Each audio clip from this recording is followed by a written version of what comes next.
بسم الله الحمد لله والصلاة والسلام على رسول الله ubadkii caruurtu waxaynu ognahay aabanimadu iyo hooyanimadu waa nicma waa hiba min allahi subxaanahu wa tacaala yahabu liman yashaau inaatha wayahabu liman yashaau dhukuur aw yuzawijuhum dhukraana wa inaatha wayajcalu man yashaau caqiima inahu caliimun qadiir ilaahay subxaanahu wa tacaala huba uu bixiyo weeyaan qofka ilmaha waaya ayaa garan kara nicmada la'aanteeda sideedaba nicmooyinka bini aadamku wuxuu dareemaa markuu waayo cunadu markay agtaada taallo qiimo badan ma leh laakiin markaad gaajootaabay kuu muuqanaysaa cunadu qiimaha ay lahayd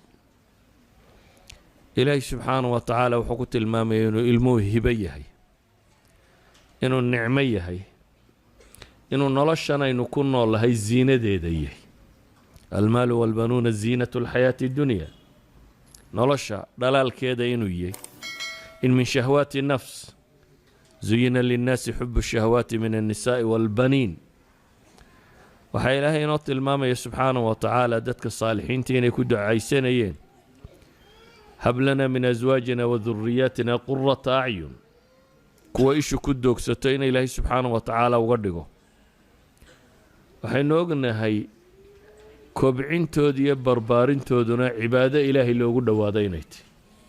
qofkii 2 gabdhood barbaariya ama 3 barbaariyu nebigu calayhi salaatu wasalaam xadiis badan ku tilmaamaya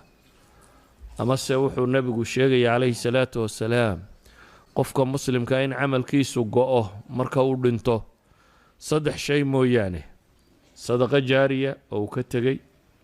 masaajid ha noqoto ceelbiyood ha noqoto madrasa uu dhisay ha noqoto waqfi jaariya uu ka tegey ama cilmi la intifaacsado uu ka tegey culammadeenni muslimiinta hore allah u naxariisto maanta shaafici madhabkiisa inta lagu camal falayo waa cilmun yuntafacu bihi uu ka tegey sadaq uu yahay amase buu nebigu ku tilmaamaya waladun saalixun yadcu lah ilmo saalixa ilmo wanaagsanoo uu ka tegay oo u soo ducaynaya sidaa uu haddaba ilmuhu nicmo iyo wanaagga u yahay ayaa nicmo waliba waa mas-uuliyaad ilaahayna weydiinayo aayaddu sheekhu akhriyey yaa ayuha aladiina aamanuu quu anfusakum waahliikum naaran waquuduha annaas waalxijaara waana kii nebigu laha calayhi salaatu wasalaam xadiidkii muslim ku yaalay wa ina liwaladika calayka xaqa ilmahaagu inuu xaq kugu leeyahy waxaan ku soo koobayaa markaa hantida ugu buuran ee aynu hayna aynu ka tegi karna waa ilmo saalixa waa ilmo la hagaajiyey innagu ka bulsho ahaan mid si fiican baynu u fahamsannay ilmaha inuu waxuu cuno la siiyo oo uu ilmo xooggan oo naaxsan oo caafimaad qaba noqdo hadduu xanuunsado in la daweeyo oo dhakhtarka la geeyo oo loo dadaalo hadduu yar yahay in la tallaalo oo xanuunada mustaqbalka ee laga cabsanayo laga tallaalo waa feeding curing iyo vaccination taqdiya iyo tatciim iyo cilaaj haddaba waxaan leenahay intaasi jidhkay ku saabsantahe intaas oo nafsiya buu u baahan yahay ilmuhu sida haddii cunno aan fiicnayn loo siiyo uu u bukoonayo ayaa haddii suluukiyaad iyo afkaar iyo dhaqan iyo caqaa'id aan fiicnayn lagu ababiyo uu dhaqankiisu u bukoonaya yani waxaa bukoonaya waa maxay waa suluuggiisii iyo dhaqankiisii haddii waxa la siiyey ee lagu canqariya aanu wax fiican ahayn ilmuhu sida haddii waynu aragno wax weecadoo muuqda inuu sameeyey aynu nooc min alcilaaj oo ciqaaba u samayno ayuu u baahan yahay inxiraafaadka markuu ku dhaco in la toosiyo oo qalqallooca laga bi'iyo sida uu ugu baahan yahay tatciim qofku marka uu ku nool yahay meel xanuunadu ku badan yihiin maalan dhakhaatiirta ama neersinka ama waxyaabahaasi meelaha xanuunadu faafa ay degan yihiin jooga marka hore iyagaa la tallaalaa waxaa loo tallaalayaa inaan xanuunkan ay daweynayaan iyagoo aanay qaadin dadku marka uu ku nool yahay meel culturally kala gedisan gaal iyo muslim iyo cid waliba degantay waa meelo khatara markaa multicultural meelo dhaqamo badan laga haysto markuu qofku degan yahay wuxuu u baahan yahay kow intuu yaryay in si fiican loo tallaalo oo laga tallaalo xanuunada bulshadu qabto oo ay maxay ugu horeeyaan xanuunada caqadiga ah intuu yar yahay in loo laqimo oo la baro oo lagu tadriibiyo caqiide islaamiya saxiixa si uu tallaalu helo maxay u taraysaa waxay u taraysaa inxiraafaadka suuqa markuu u baxo inaanay dhibin inaanay mashkilad ku noqonin sidii kii laga tallaalayay xanuunka laga tallaalayay haddiiba ay dhacdo bacd alinxiraafaat inuu ku dhacana in la cilaajiyo waxaan qadiyadan uga dan leeyahay markaa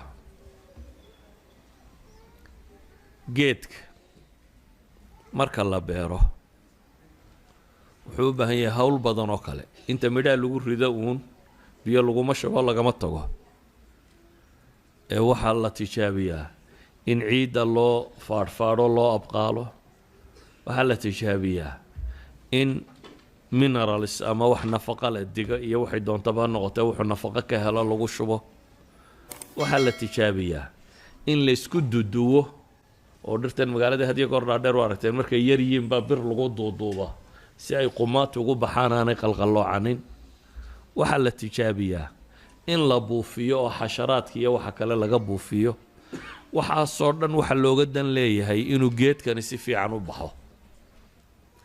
waxaa la mid ah baynu leenahay ilmaha korintiisu waa sidaas oo kale wuxuu u baahan yahay intuu yaryahay in la nafaqeeyo cunno ahaan caqli ahaan dhaqan ahaan ilmuhu da-duu joogay ku xidhantahy oo marba waxbuu u baahan yihi culamaai nafs waxay idhaahdaan da' kasta maalan sanad jir ilaa 4 jir waxa ugu badan ee uu u baahan yahay bay yidhahdeen waa xanaan in kalgacal la tusiyo dhabta lagu hayo la jeclaado waa waxa ugu foosha xun la bay yidhahdeen da-daa markuu yahay in loo dhiibo cid ajanabiya meelahan kindergartenka iyo meelahan carruurta yar la geeyo dumarka shaqo tagaan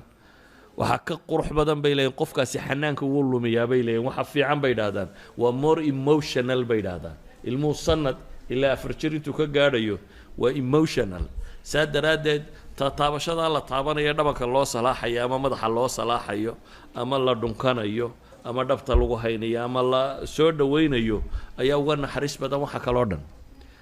markuu da-daas soo yaro dhaafo xaddu tamyiiz buu galaa waa marka talqiinku bilaabmo in weyse la baro in caqiide la baro in waxbaa loo laqimayaa marka uu soo gaadho 10 jir meelahaasi waa marka uu waanada qaadan karo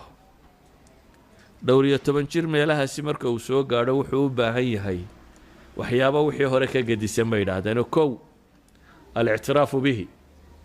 in la ictiraafo maxaynu uga jeednaa wuxuu jecel yahay istiqlaaliya inuu dee qof majuura iska dhigo marka adigu dib ha u celinin oo ku 15 jir iyo ku 16 jir iyo ku 4 jir waxaba haddaad tidhaa carruurtii meeday markana carruur maaha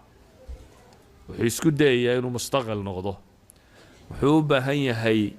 maalan waxyaabo badan inaad ka talageliso laakiin aad tilmaamto waxaan idhahdaa maalan suuqa intaad tagta 2 maroon intaad soo qaada ha odhan kuwan gasho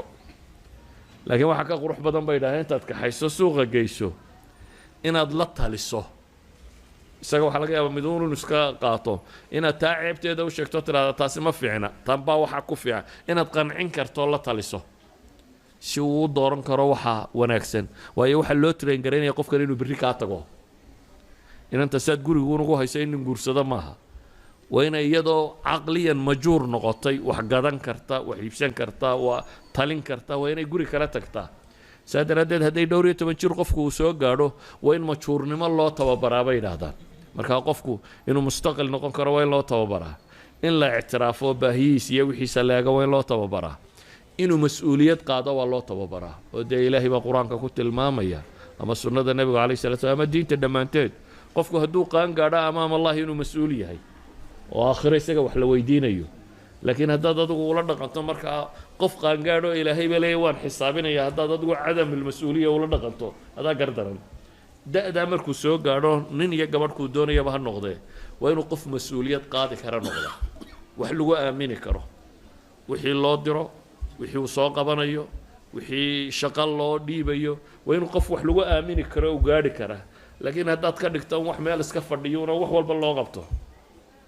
oo markuu baxayana kabaa loo sii xidhxidho dharkana inta loo kaaweeday meel la isugu saaro adaa xumaynaya qofka wuxuu u baahan yahay qofkan inuu shaqaysto markuu hadduu da'daa soo gaadho oo mas'uuliyadda qaado waxaan ku soo koobayaa markaa tarbiyadu waxay yidhaahdaan culammadu intay cilmi tahay waxaa ka badan bay yidhahdeen intay fantay cilmiga inta badan waa nadari waa meel baa la fadhiistaa war baa la isku akhriyaa laakiin intay fantay fanku waa waxyaabaha tadriibka u baahan tusaale ahaan gaadhiga wadistiisu intuu cilmi yahay waxa ka badan intuu fan yahay مثلا هذه انت كلاس لو جاي لو غدا غادغا سيده لو ودا لو بريا oo lagu yiraahdo furaha lagu shida dabeetana hamburger laga saara geerka la galiya clashka la taabtaa breega la qabtaa steerinka laga wada wakaasa ka xad lagu yiraahdo ka xayrisa inta lagu sheego waa ma waa theoretical wala yaaba qoladina darawalnimada qaadata halkan imtixaan theory in la idinka qaado sheegaya qofku inuu fahamsan yahay waxa kan lagu tilmaamayo laakiin inta darawal lagu noqdo darawal waxa lagu noqdaa marka qofku